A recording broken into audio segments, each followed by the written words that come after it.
the drinks. The coffee should have been refilled, so we should be good on that. And then we're going to kick off and go with Michael. So I told you a little bit, this is my best friend.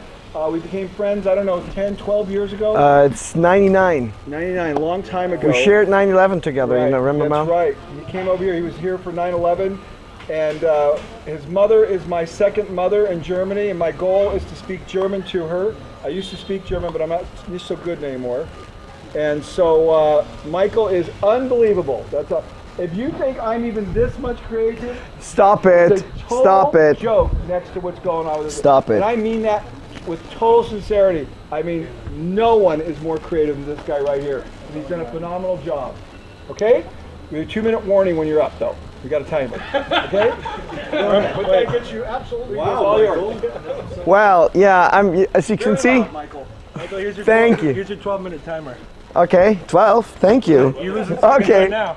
So I don't have a fancy presentation like you guys. I'm so sorry. I'm just kind of like reading it out here. And I think we're not here to kind of like expose. We're here to learn. I'm here to learn. So I'll tell you a little bit about my person. My name is Michael Althoff. I'm 46 years old. I'm the CEO of YELLOTOOLS Limited and YELLOTOOLS Inc.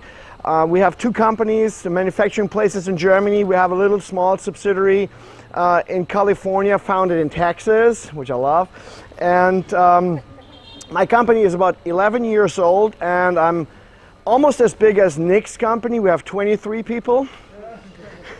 And we started Lean about 7 years ago, something like this. I would say serious 7 years ago. We invent, design, and ship special tools for sign makers. So kind of like guys who wrap cars, to do banners and neon signs and signage of all kinds. We have little tools for them, straight edges, cutting mats, cutters, and whatever comes along. We carry about 500 different products with all kinds of different material, like wood, like plastic, like steel, and we make all that stuff in our shop. And that's my problem, you know, 500 different products, has to be married, produced, and stuff like this. It's a logistical nightmare, to be honest with you. Yeah, our biggest challenge is that we have to marry all these tools together on time. So we have a full wood shop, we have a steel shop, we have aluminum shop, we do have injection molding machines, a water cutter, CNC routings, and all that stuff, and they have to be all together, and we don't have that big facility like this. Okay, so I know this is called the Lean Summit, but for me, it's also the Acre Summit. I would like to take the chance to say thank you to Leanne. She is downstairs, I guess, for being such a great friend, and she's the most patient person I've ever seen. You have to be. Leanne, this is to you. So, and of course, thank you, Paul. And she's married to the most impatient person in the whole world. Okay, Paul, what can I say? You've changed my life totally upside down. You believed in me as no one would bet a dime on me. Absolutely. 10 years ago, 20 years, 15 years ago, I don't know. I've stopped counting the times you've kicked my lazy German butt. Yeah. For me, lean thinking is an amazing engine. It's an amazing thing, but Paul Akers always was the initial spark who started that race car for me. So thank you for being my best friend, my mentor, and everything. I owe you big time. Okay, so let's start with the running order. You've asked for a summary of my Lean journey. Before I've started Lean, after another badass butt kick from Paul, I was busy complaining all day. Yeah, I've found problems all over the places, and I've always blamed others for being stupid, blind, or stupid and blind. So bringing it down to one simple thing, I was just a part of the problem and never a part of the solution. That's what I think before lean. As a leader, I had to spend more time, half of my day, to listen to the whining and complaints by my workers. Someone coming up and was complaining and whining about something. My shop was a simple mess, a messy dumpster, that's what it was. And money was always tight, since the only inventory system we had based on guessing, assuming. Yeah, it could work, something like this. So after we've implemented the Kanban system, for instance, money is in the bank, not in the shelves. So that's kind of my summary. I would say that my life has changed from a random complaining German to a super happy human being, yeah, who enjoys living life in full span, and life is awesome with lean. That's my summary, if you want. So, yeah. Okay, the biggest breakthrough. Well, there's not that big bam, which I can tell. It's more a continuous rolling stream of little things. One situation really blew my mind. I held a tour. I don't know if it was Philippe, I don't know. And we went to all the stations like we did here today. And we have a production monitor system. Super simple, $200, based on Windows Access. You can have it if you want to for free. I would share it, because I was looking for an auto tracking system which helps me getting people to work. So everyone, they came to me, so what can I do next? What can I do next? You good there, you good there. So you lose track, right? So now we have a super cool, super easy system. All these $20,000, $30,000 worth systems which can cook coffee and stuff didn't do the job for me, right? We just needed a simple thing, not fancy, no graphic stuff like this. We found it. It's super simple. So we have monitors in every station, and everyone can just go in there, check what's next, which customer is first. We're not as far as Paul is with, you know, from 2 hours from order coming in to truck going out. We're far away from that, but we're getting there. So that monitor system, the production monitor system, in every station we had monitors. So we did the tour, and I was explaining the monitor, but usually there was just one monitor for one station. But here in that station, she split the monitor in 4 monitors. And the guy, I don't know if it was you or whatever, he asked me, so why is that? And I said, I don't know. So I've asked the girl who's working there, so why do you have 4 of those on your screen?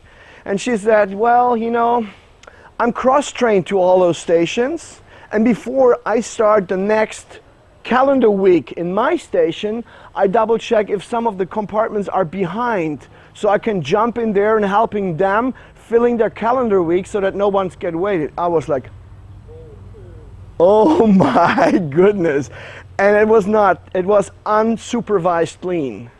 That is the coolest thing ever, which I faced. So this is kind of like the story, which is my biggest breakthrough. But these little things happens all the time. And like Paul's team, my team is really awesome. We laugh all the time. We have fun. They meet after work, and it's just a big, huge, badass family. That's what I can say. So this is kind of like my breakthrough. The biggest struggle. In order to answer this question properly, I've played the ball back to my team and asked them where they see the biggest struggle and how they see themselves or the rest of the team on a lean scale from 1% to 100%. And that was pretty interesting. The majority of the team saw themselves at about 50% engaged, but the team in total at about 70%. And mostly everyone said that. I'm at 50%, but the team is 70. So they always saw themselves lower than the whole thing.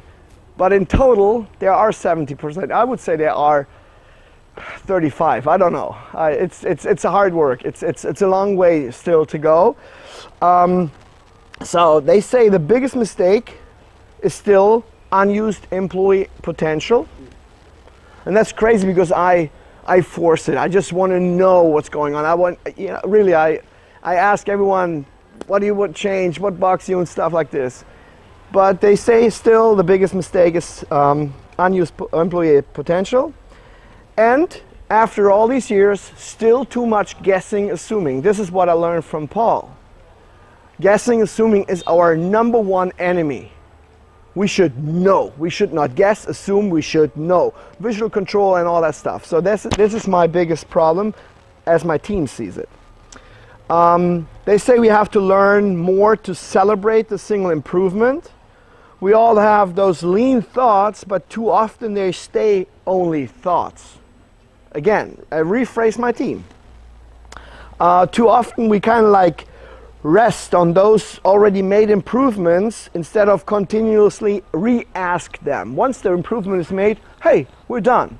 No, we're not. It's Kaizen. It's never good, never ever. One guy said, I believe that if the lean fire really burns, living it is easier. That was what he said. You know, you can chew on it. One guy said, I'm proud to work in a lean company. And someone said again, missing celebration. So I work hard on having more of my people running around with that lean oil can and greasing the wheels. That's what I'm doing every day. Our now number one enemy is that old devil called business as usual.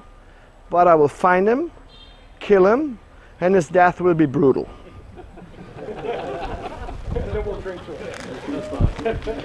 Okay, so then the biggest win. Well, there's the financial side and there's the human side. We've talked about financial aspects of lean and stuff like this, and I totally agree that lean is free of charge. There's no money involved at all, but of course the financial side after lean is pretty easy to explain. 44% plus last year. After 10 years in business, with the same amount of people, less hours, and less people calling sick. There's nothing more to say about lean, right? 44% after 10 years. That is insane. My bankers, my CPA, and everyone's like, what's going on with you? Is this kind of like a religion? No, it's lean. That's cool. So that's kind of like the financial aspect. The human side is laughing in every corner, a perfect working atmosphere, a great team, a great fellowship. No more Chinese whispers for the Germans here, keine stille Post mehr, which is a big thing, you know. If there's a problem, a human problem between two individuals, it goes in a morning meeting. It's not like that. We hate that. We stop it, we don't do it. I think that my time over already? Tough warnings. Okay, and okay, my biggest win again, meeting awesome people like you all around the world. I live a dream. I totally live a dream. Is this considered a win? Yes, yes, yes. Yeah. What's going on? I'm awake, so you don't have to put an alarm on. Okay, but let me rephrase my team again. One of my guys said, lean starts if you realize that you can have either a paid job you mostly hate and frustrates you, or that the same job for the same amount of money which helps you growing every day and fill your life with joy and pride. Another guy said, I have a workspace where you don't have to accept the daily shit which bugs you. No, you can change it to the better every day. Where else can you have the opportunity to get paid an hour every day to fix what bugs you? That is awesome. Okay, and last thing, where's YELLOTOOLS in 5 years? That's what you've asked me, right? Well, that's really a difficult question. If I wouldn't know anything about lean, it would be easy to say. I would kind of do a spreadsheet, a board, or a graph, or a forecast, whatever the crap you give bankers if you want to have a loan, right? That's easy. I can draw something, but with knowing about that powerful thing, it's impossible to even imagine.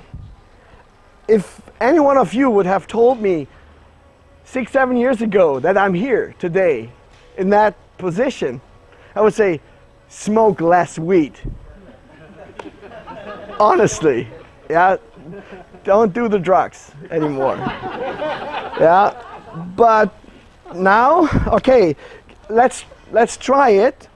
Sales in the US will grow at least 5 to 10 times. We are independent of Chinese manufacturers. We sorted out all rotten apples and have nothing but lean freaks working at YELLOTOOLS. And the Lean Summit 2020 will be held in Windeck, Germany. Yes. Wow. I like that. Okay, so thank you all for your great support, believing in me, helping me. That makes me a better human being. And as we said in the last round, in the last table, Lean is about humanity, it's about people, it's about growing, and that's what I love the most about it. And Lean is free, and we should stay that way. If you have any questions, if there's time left, I don't know. Thank you, Michael. Thank you.